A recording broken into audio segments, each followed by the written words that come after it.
Good evening, everyone. In this video, we will talk about historical research. Historical research is the last qualitative research method that we will use or we will discuss in this subject. Okay. Now, when we talk of historical research,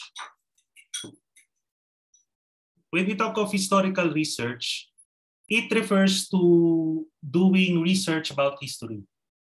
When we say history, this is an integrated written record of past events, which is based on the results of the search for the truth. When we say history, this is a written account of the past in the perspective of different people. In the perspective of one person may differ from the perspective of another person, which is why historical research aims to resolve historical truths, aims to resolve historical conflicts, and aims to develop historical solutions that may be applicable for the present. In doing historical research, the primary focus is or are the facts. It can be in the form of ideas, events, social and cultural processes that is filtered through human intelligence. When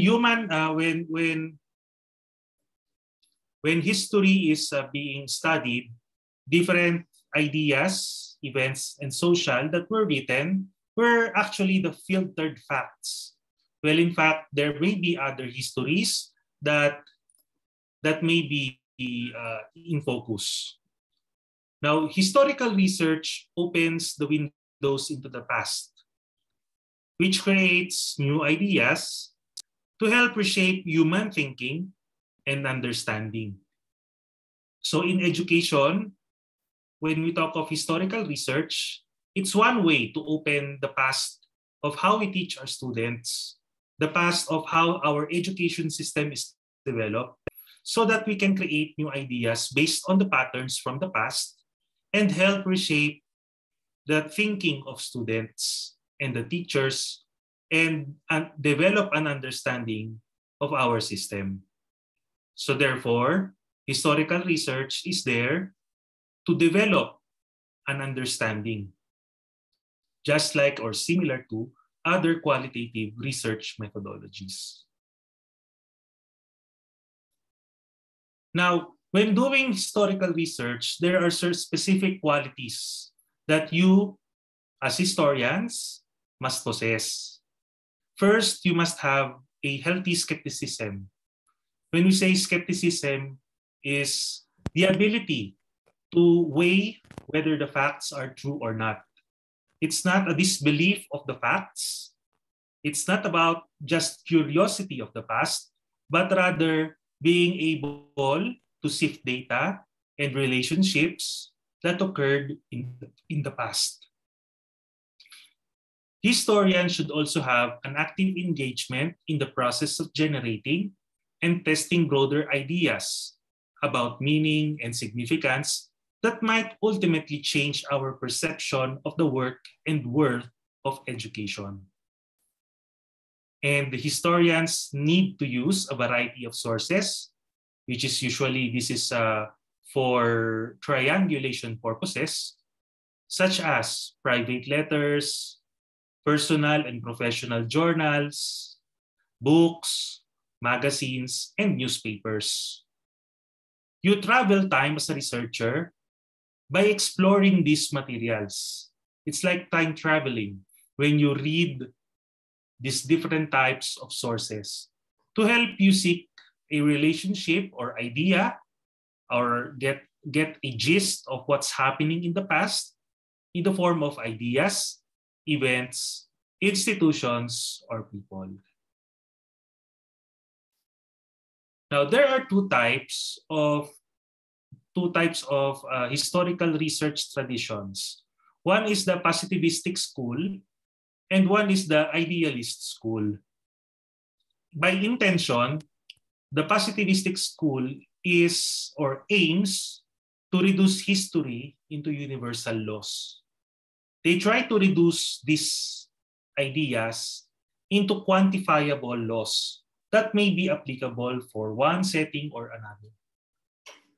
Now, this is quantitative in nature because of the deductive reasoning and the deductive way of doing things. Okay? While on the other hand, when we talk of the idealist school, this is concerned with getting inside an event. You want to get an inside. You want to get an insider point of view on the event and try to understand the thoughts of the people involved in that history. You cannot just get historical facts by only reading books or the likes. By getting the information at the inner level of the people involved in that history, by looking into the letters, the documents, then that's the time that you can get or understand the thoughts of the people. Now, historical research design is being distinguished from other qualitative designs that build on positivistic traditions because of the structure that involves it and the historical research and separate and that distinguish it from the others. Okay. With all of this information, judgments are made about the various factors or variables that contribute to the story. It is believed that this is where the distinction between historical research and other methods exists. Historians must consider and assess the significance of the work completed by other historical methods and make judgments.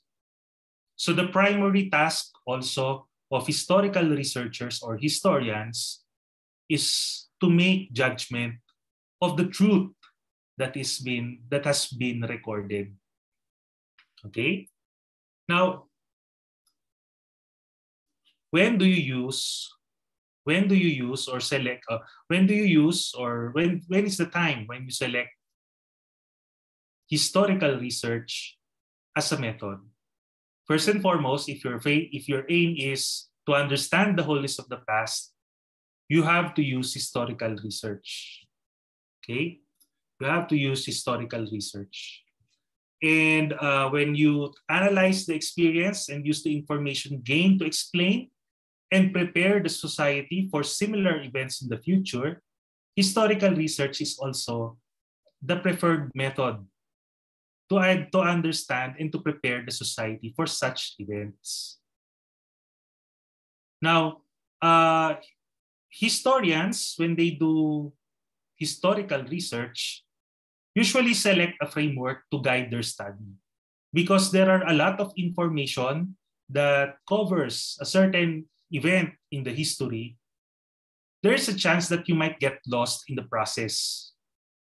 So therefore, selecting a framework and selecting a focus will be your first step in doing historical research. Now, historians consider different theoretical frameworks to structure their historical studies. The three common theoretical approaches are biographical history, social history, and intellectual history. When we say biographical history or biographies, it refers to the interpretation that requires historians to familiarize themselves with a period so that they may derive meaning from within the particular time frame, rather than superimpose them from a later contemporary distance. You try to understand the history at that particular time and not according to your own perspective, which is during the present time. So present-mindedness should be cautioned. No? Your present-mindedness should be suspended or should be stopped because what you might be experiencing in the present might not be experienced in the past.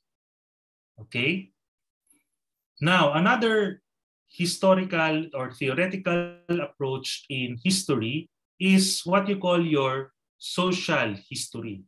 Now, social history explores a particular period and attempts to understand the prevailing values and beliefs by examining the everyday events of that period. And lastly, when we talk of intellectual history, this refers to the thinking, okay, to the thinking in the existing in that event. Intellectual history, as they say, in which thinking is the event under analysis, lends itself to several approaches. So there are many approaches, but the main idea is to explore the ideas of an individual considered to be an intellectual thinker of that period. So when you do historical analysis using intellectual framework, you try to explore the ideas during the time frame of the history that you are interested in. So the process of history or historical research are as follows. First, you need to develop a focus. That's what I said a while ago. Because there are many things that happens in a certain period of time or over the history, you need to identify a focus. Identify what you want to study. Identify what you want to achieve and what you want to answer. Now, when you identified your focus, you have to select your title. That's the time that you will create a title. Now, data collection for historical research can be in the form of, or is primarily in the form of records review, or what we call as, commonly known as literature review. When you do historical research, you are doing literature review. Okay? You are doing historical research, you do you analyze what happens, you analyze what you by reading. Okay, you analyze what happens, what transpired by reading information that are written in records. So you do a literature review. So in this step, you will also need to remember the concepts of primary sources, secondary sources, and tertiary sources. You can also refer to archives and the likes. So when we say our data is primary source, this is the most reliable one. The source of info, it means that the source of information comes from the person who prepared it, the one who has that idea. So private letters, okay, personal diaries are primary records or primary sources, which are more reliable compared to those who are prepared by other people. When we say secondary sources, these are literature or information that were written by people who have observed or who compiled information from the sources who gave that information. So for example, minutes of meeting are secondary sources because this is prepared by people who were assigned by the main idea generator, or the main person who generates the idea, to take down for them. So minutes of meeting are secondary sources as well. Okay? Researches in journals are also secondary sources because other people prepared it for them. Okay? When we talk of tertiary sources, this is the one that you synthesize. Your notes in this particular lecture, or your notes in your other teachers or from your other lessons, are called tertiary sources. Tertiary sources because your interpretation might be different to what the person who gave the idea is actually saying. Now, once you have collected your data, you need to analyze it. You need to analyze your data. You analyze it by trying to resolve any conflicting truths, because in the course of historical research, you will encounter different truths from different people, different perspectives or different opinions that might affect the perception of the truth. So the main idea here is to resolve the conflicting truth. Another important method in using or in doing a data analysis in historical research is to resolve researcher bias. Resolving research bias means you eliminate or suspend your judgment on what happened on that particular time or history that you are analyzing. When you do research, when you analyze, you try to suspend your own thinking and let the information and the data talk about what really happened during that time. And also, it's one way for you to develop new ideas. Okay, when you do data analysis or when you do historical research, you are actually doing data or development or developing new ideas. Now, here are some ethical considerations when you do historical research. Well, primarily, people are not usually involved in historical research because you review records and the likes. If in case that you need to interview people to tell you the history, that's the time that you need to get consent. But other than that, accessing information from archives, from libraries, or from other people may warrant right to privacy or confidentiality versus the right to know. Because there's a right to know for a certain historical fact.